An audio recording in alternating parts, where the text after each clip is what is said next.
Every human being is born with potential. Every person carries a treasure, a gift, a divine deposit meant to be delivered to the world. But potential is not purpose fulfilled. Purpose is not fulfilled through activity alone. It is fulfilled through alignment. And before anything can align on the outside, everything must first align on the inside. Too many people are running to fix their marriages, fix their children, fix their finances, fix their churches, fix their careers. Yet they are broken themselves. A broken vessel cannot carry the water of purpose. A fractured foundation cannot support the weight of destiny. If your inner world is in chaos, your outer world will reflect it. You must fix yourself first, because everything else, every assignment, every relationship, every opportunity, rests on who you are, not just what you do. Fixing yourself is not selfish, it is strategic. The greatest gift you can give to the world is a whole you. We often think that busyness is productivity, but sometimes it's a form of escape. We run to fix external problems to avoid facing the internal ones. But unhealed wounds become patterns, and those patterns become prisons. You can only break cycles by breaking silence within yourself, silence about your fears, your failures, your insecurities, your unresolved trauma. You cannot conquer what you refuse to confront. When you fix yourself, you begin to see clearly. Perspective is born in stillness. Clarity comes when you are no longer clouded by inner conflict. You make better decisions, you attract healthier relationships, and you begin to operate not out of desperation, but out of identity. Identity is everything. The enemy of your life is not just after your stuff. He is after your sense of self. Because if you don't know who you are, you'll misuse what you have. Self-discipline is the backbone of self-repair. You cannot heal accidentally. Healing is intentional. You cannot grow haphazardly. Growth must be cultivated. You must commit to the work of transformation. That means saying no to distractions, removing toxic influences, getting rooted in truth, and being accountable for your choices. You can't fix yourself by blaming others. Ownership is the first step to freedom, and here this leadership is not a title, it's a testimony. You cannot lead a business, a ministry, a team, or even a family if your inner man is in disarray. Leadership is the overflow of personal discipline. If you are to lead others, you must first master yourself. You must tame your tongue, purify your motives, and steward your emotions. Otherwise, the pressure of the external will collapse the fragile interior. Fixing yourself is not a one-time event, it's a continual process. Life will keep revealing what still needs to be healed, and that's okay. Growth is not perfection, it's progression. The goal is not to be flawless. The goal is to be faithful to your own development. You owe it to your future to fix your foundation today, because what you build on a strong self will last. What you build on a fractured self will eventually fall. Every great structure begins with a foundation, and the strength of that foundation determines the longevity of what is built upon it. In the same way, personal wholeness is the unseen foundation upon which public success must be built. Without internal stability, external achievement is fragile, temporary, and often misleading. Many people pursue status, applause, and recognition without first addressing the fractures within themselves. And as a result, their success is short-lived, hollow, or even destructive. Before a person can truly handle responsibility, influence, or wealth, they must first be whole in character, mindset, and identity. Public success is deceptive because it can give the illusion of wholeness. A person may have a large following, a powerful title, or significant accomplishments, and yet be deeply insecure, emotionally unstable, or morally compromised. When the foundation is broken, success becomes a mask rather than a mirror. It hides the truth instead of revealing it. This is why so many talented people fall under pressure. They were promoted before they were prepared. The gift took them somewhere their character could not sustain them. What you build externally must always be supported by what you've cultivated internally. Personal wholeness is not perfection, it is integration. It is the alignment of thought, emotion, behavior, and belief around truth and purpose. A whole person is not someone who never struggles. but someone who knows who they are in the midst of the struggle. They do not seek validation through performance. They do not require the approval of others to feel secure. Their value is rooted in identity, not image. This inner alignment makes them trustworthy, consistent, and stable regardless of their circumstances. Before you pursue a title, you must pursue transformation. Before you seek applause, you must seek alignment. Wholeness must come before visibility because visibility magnifies both strength and weakness. If you are whole, influence will expand your impact. But if you are broken, influence will expand your dysfunction. The spotlight does not create anything new. It simply exposes what is already there. That is why inner work must come before outward work. The deeper the roots, the higher the tree can grow without falling. Wholeness also determines how you respond to success. A whole person is not enslaved by their achievements. They don't need to prove anything. Their confidence is quiet, steady, and grounded. They understand that success is a tool, not a definition. They use success to serve others, not to inflate themselves. On the other hand, a broken person will use success to compensate for their insecurities. They will measure themselves by comparisons, chase applause, and fear failure because their identity is tied to performance rather than purpose. One of the greatest threats to public success is unresolved private pain. Pain that is ignored becomes patterns that dominate your behavior without your awareness. If you do not deal with rejection, anger, shame, or pride in your private life, they will eventually erupt in your public life. Personal wholeness requires that you confront what others cannot see so that you don't sabotage what others do see. It is not a weakness to look inward, it is a sign of strength. The ability to examine yourself honestly, to heal intentionally, and to grow deliberately is what makes lasting success possible. Wholeness influences how you treat others as well. When you are whole, you are not threatened by the success of others.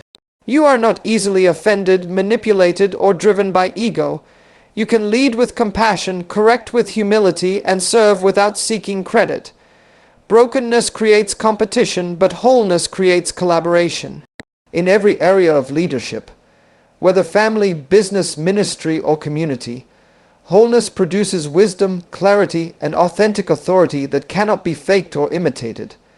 Fixing yourself first is not just about self-care, it is about honoring your calling.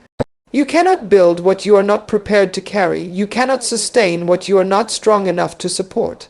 Personal wholeness is the silent power behind public influence. It is the inner fire that keeps you from burning out.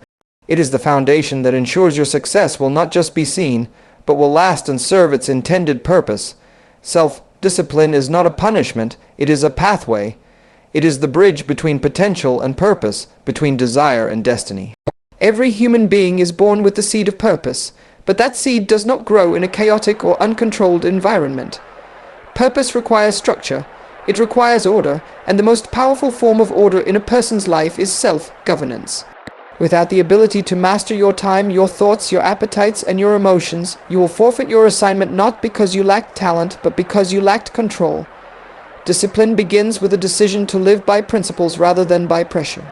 Most people react to life. They wake up late, rush through the day, answer every demand, follow every impulse, and call it survival. But those who live with purpose are not governed by external noise. They are led by internal convictions. They decide in advance how they will spend their time, where they will invest their energy, and what they will allow into their minds and hearts. They are not slaves to their moods. They are not tossed by circumstances. They have boundaries, schedules, and standards that are not up for negotiation. Purposeful living requires consistency. Inspiration may spark movement, but discipline sustains it. Anyone can be motivated for a moment, but discipline keeps you going long after the excitement wears off. It is discipline that keeps you studying when others are sleeping. It is discipline that restrains you from reacting in anger, from wasting resources, from compromising your values. Without it, you become a prisoner to your own passions. The strongest people are not those who conquer others. They are those who conquer themselves. Self, Discipline is also the training ground for wisdom. The more you practice restraint, the more clarity you gain. Discipline silences distractions and helps you hear the voice of purpose. When you deny your flesh, your spirit becomes sharper. You begin to see patterns others miss. You learn when to speak and when to be silent, when to wait and when to act. A disciplined person is not in a rush to prove anything. They understand the power of timing. They know that delayed gratification produces deeper results than quick rewards. In a world that celebrates instant gratification, self-discipline is a radical act. It says no to the shortcut and yes to the process. It refuses to be shaped by culture and insists on being shaped by calling. You cannot live with purpose while being addicted to comfort. Growth is uncomfortable. Sacrifice is uncomfortable. But discipline teaches you how to choose your discomfort wisely. You either suffer the pain of discipline now or the pain of regret later. The former builds you, the latter breaks you. The pursuit of discipline also reveals your priorities. You cannot be disciplined in everything, but you must be disciplined in the things that matter. When your life is guided by purpose, discipline becomes selective. You stop spending energy on trivial pursuits. You stop trying to please everyone. You stop scattering your attention. You align your actions with your assignment, and that alignment produces power. Your time, your words, your decisions begin to reflect a greater intentionality. You stop living by accident and start living by design. Self-discipline is the muscle that carries your potential into fulfillment. It does not remove temptation, but it equips you to withstand it. It does not eliminate pressure, but it prepares you to manage it. It does not guarantee comfort, but it promises maturity. It is not something you are born with, it is something you must build. It is forged in small choices, daily habits, private decisions that no one sees but that shape everything you become. When you choose discipline, you choose to partner with your own destiny. Human behavior is often shaped not by what we know, but by what we have survived. The past, when left unexamined, becomes the architect of our present patterns. Unhealed wounds operate in silence, hiding beneath our habits, our attitudes, and our reactions. They masquerade as personality traits or defense mechanisms, but at their root they are simply unresolved pain. Until those wounds are identified and healed, they will continue to create cycles of broken relationships, sabotaged opportunities, emotional instability, and spiritual disconnection. A wound is not only what happened to you, but how you interpreted what happened to you. It's not just the event, but the meaning you assign to it. A child rejected by a parent may grow up believing they are unworthy of love.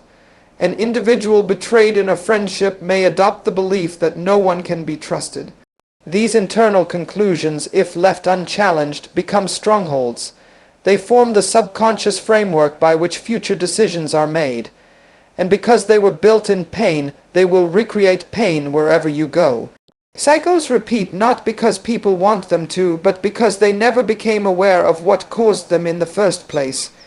Emotional wounds are deceptive because they don't always surface as pain. They can show up as pride, avoidance, control, aggression, or even constant busyness. People will often work harder to avoid pain than to confront it, choosing to numb themselves with distraction rather than face the uncomfortable process of healing. But what is ignored is not erased. What is buried is not broken. It simply waits for the right moment to resurface. Healing requires awareness. You cannot conquer what you won't admit. You have to ask the difficult questions. Why do I keep attracting the same kind of toxic relationships? Why do I sabotage good things? Why am I afraid of intimacy, commitment, or success? These questions are not indictments. They are doorways. They lead you to the roots that must be pulled out before anything new can grow. Surface changes may bring temporary relief, but only root work brings lasting transformation. The most dangerous aspect of unhealed wounds is their generational impact. Pain that is not healed will be handed down. Children learn more from observation than from instruction. If you live in cycles, they will learn to do the same. A family culture of fear, insecurity, emotional suppression, or unresolved anger becomes a legacy unless someone chooses to break the cycle. And that breaking begins with the willingness to be honest about your brokenness. Healing is not about blame, it is about responsibility. The goal is not to live in the past, but to extract the truth from it. You are not responsible for everything that happened to you, but you are responsible for your healing. When you avoid healing, you give your past permission to dictate your future. But when you pursue healing, you reclaim authority over your life. You decide that your history will not control your destiny. There is strength in vulnerability. A scar is not a sign of weakness, it is a sign of survival. It means you've walked through pain, but you didn't let it define you. Healing allows you to remember without reliving. It allows you to speak about your story without being ruled by it. It gives you the freedom to love, trust, and dream again without the fear that the past will repeat itself. True healing doesn't just change how you feel, it changes how you see, think, choose, and live. When your wounds are healed, your cycles are broken. When your patterns are confronted, your possibilities are released. There is no destiny without deliverance from what seeks to delay or derail you. And that deliverance begins not in trying to fix the world around you, but in fixing the world within you. Leadership is not a position. It is a journey of personal mastery that enables others to follow a path already walked. You cannot effectively guide people into places you've never visited in your own life.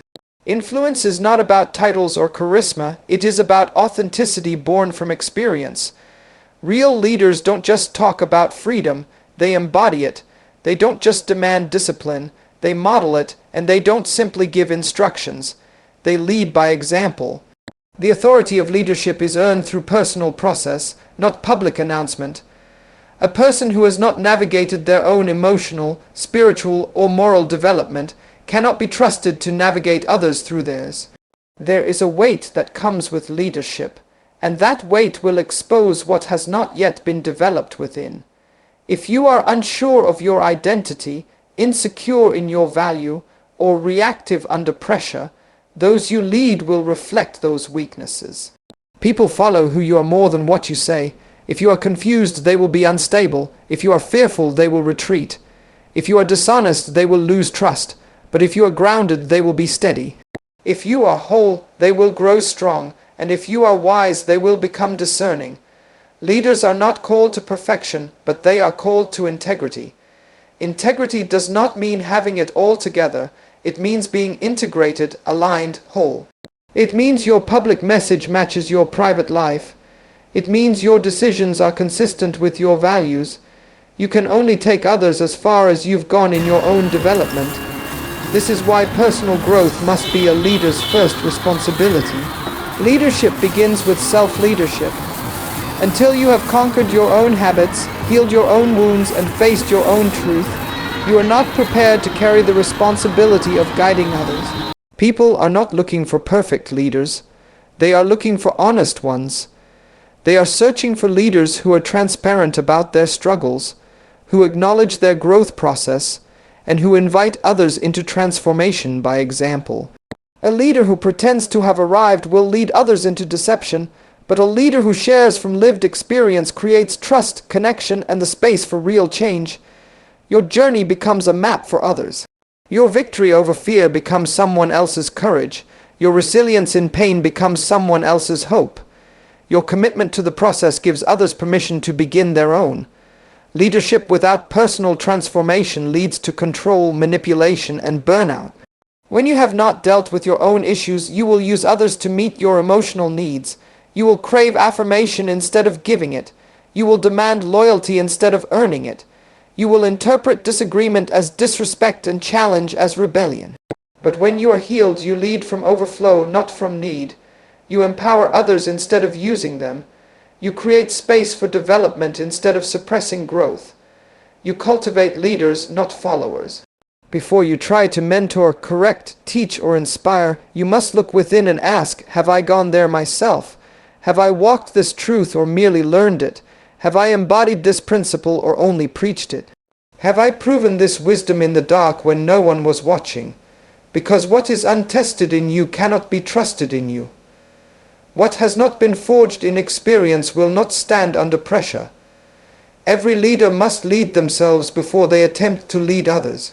That means cultivating discipline, humility, and character in the hidden places. It means confronting pride, fear, and insecurity before they infect those you influence. It means becoming a model before becoming a manager. It is your life, not just your lessons, that people will ultimately follow. And until you have walked the road of transformation yourself, you are not ready to lead someone else on it. Relationships are mirrors, not masks. They do not hide who we are, they reflect it. The people we attract, the dynamics we maintain, and the patterns we repeat in relationships are often the direct result of our inner emotional, spiritual, and psychological state. Many people focus on fixing relationships externally, changing partners, blaming others, adjusting behavior, while neglecting the root issues that lie within. But what flows out of your life relationally is always connected to what is going on internally. You cannot expect harmony in your connections if there is conflict in your character. You cannot expect honesty from others if you are not honest with yourself. What you carry on the inside becomes the silent architect of how you bond with others. If a person is insecure, they will attract codependent relationships or cling to validation to feel whole. If a person is driven by fear of abandonment, they may become controlling or excessively accommodating to avoid rejection. If someone has not healed from betrayal, they may approach every new relationship with suspicion, defensiveness, or emotional distance. In all these cases, the issue is not primarily the other person. It is the condition of the inner self. And unless the internal state is addressed, the external cycle will continue, no matter how many times circumstances or people change. We don't rise to the level of our relationship goals. We fall to the level of our internal defaults. It's not enough to want healthy friendships, marriages, or partnerships. We must become the kind of person that healthy people are drawn to. A toxic environment cannot be healed by adding more people to it. It can only be healed when the source of toxicity, often rooted in the heart and mind, is confronted and transformed. The inner world must be renovated before the outer world can be rebuilt. Healthy relationships are not created by chance but by choice, and those choices are shaped by identity. When you know who you are, you stop tolerating what dishonors you. When you value yourself, you stop participating in cycles that diminish your worth. When you are emotionally whole, you no longer need someone else to complete you. You can choose companionship from a place of abundance, not desperation. That choice creates room for mutual growth, for honest communication, and for the kind of connection that strengthens rather than drains. It's also important to recognize that how you treat others is often a reflection of how you treat yourself. If you're harsh with yourself, you'll likely be harsh with others. If you are critical of yourself, you may project that criticism outward.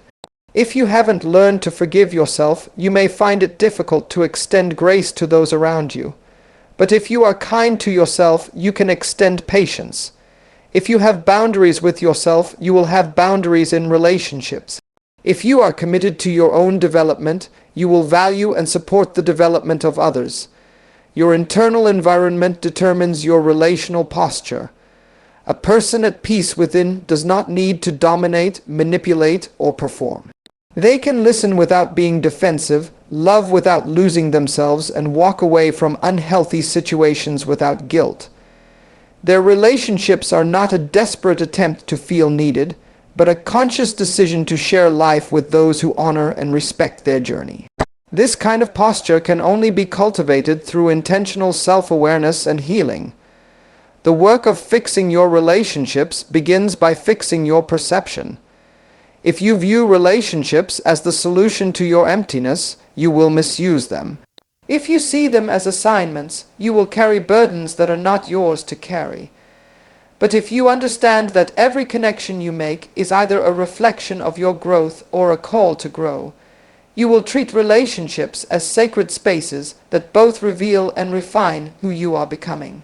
The better your internal world becomes, the more your external world will rise to meet it. Identity is the foundation of destiny. Who you believe you are determines how you live, how you choose, what you accept, and what you pursue. Everything in life flows from identity. Your relationships, your work, your spiritual life, and your vision for the future are shaped by the core image you hold of yourself. If that image is fractured, distorted, or defined by past trauma, rejection, or cultural pressure, then everything you try to build will be unstable. You cannot create a solid life on a shaky identity. A future cannot be whole if the builder does not believe in their own wholeness. A broken identity is not always loud. It doesn't always announce itself with crisis or chaos. Sometimes it is subtle. It shows up in perfectionism, in comparison, in fear of failure, or in the inability to say no. It appears in relationships that are tolerated out of fear rather than cultivated from love. It appears in careers chosen to prove worth instead of fulfill purpose. It appears in spiritual practices done to earn acceptance rather than flow from it. People with broken identities may look successful externally, but carry silent wars within. Wars between who they are and who they think they should be. Many people are not fighting life. They are fighting the lie they believe about themselves. Somewhere along the journey, they were told or shown that they were not enough, not valuable, not loved, not worthy. These messages take root and become the lens through which life is interpreted. And as long as those internal scripts are left unchallenged, a person will sabotage their own future. They will reject good opportunities, push away healthy people, and settle for less than they were created for. Not because they don't have potential, but because their inner narrative tells them they don't deserve more. Identity is not discovered through popularity, possessions, or performance. It is revealed through truth, truth about who you are beyond what you do, beyond what has happened to you, and beyond what others have said about you. Until you define yourself by truth, you will constantly redefine yourself by circumstances. Every failure will make you question your value. Every rejection will make you doubt your significance. Every delay will feel like a denial of your worth. But when your identity is rooted in truth, you can stand in storms, rise after falls, and walk in confidence regardless of external validation. Your identity must be anchored before your assignment can be fully embraced. If you don't know who you are, your gifts will be misused, your voice will be silenced, or your purpose will be distorted to fit others' expectations. A broken identity may cause you to shrink when you're meant to lead, to chase approval when you're meant to walk in authority, or to remain silent when you're called to speak. Identity gives you clarity, and clarity gives you direction. Without it, you drift through life, reacting to demands rather than responding to destiny. Healing your identity is not about ego, it's about alignment. It's about aligning yourself, perception with your true design. It requires peeling back layers of performance, insecurity, and fear to uncover the original blueprint. This healing comes through intentional reflection, spiritual renewal, and a willingness to confront the voices, both internal and external, that have shaped you inaccurately. When you begin to live from a place of restored identity, everything changes. Your decisions become more intentional, your relationships become more authentic, your goals become more purpose-driven. You no longer strive to become. You begin to express what has always been true about you. A whole identity is the foundation of resilience. When you know who you are, you stop living to prove, to please, or to protect an image. You begin to operate from rest instead of stress, from truth instead of trauma, from confidence instead of confusion. Your vision becomes clearer, your boundaries become stronger, and your direction becomes focused. The strength of your future depends on the strength of your identity, because what you build is only as strong as the person building it. Everything you touch flows out of who you are. Your relationships, your purpose, your leadership, your influence. They are not extensions of your performance. They are reflections of your inner condition. You cannot expect to shape the world around you if you have not first allowed the truth to shape the world within you. The greatest investment you will ever make is not in your career, your possessions, or your public image. It is in your personal development, your healing, and your alignment with your original design. Fixing yourself is not an act of selfishness. It is the highest form of stewardship, because when you are whole, you make better decisions. When you are healed, you stop bleeding on people who didn't cut you. When you are grounded, you don't chase acceptance.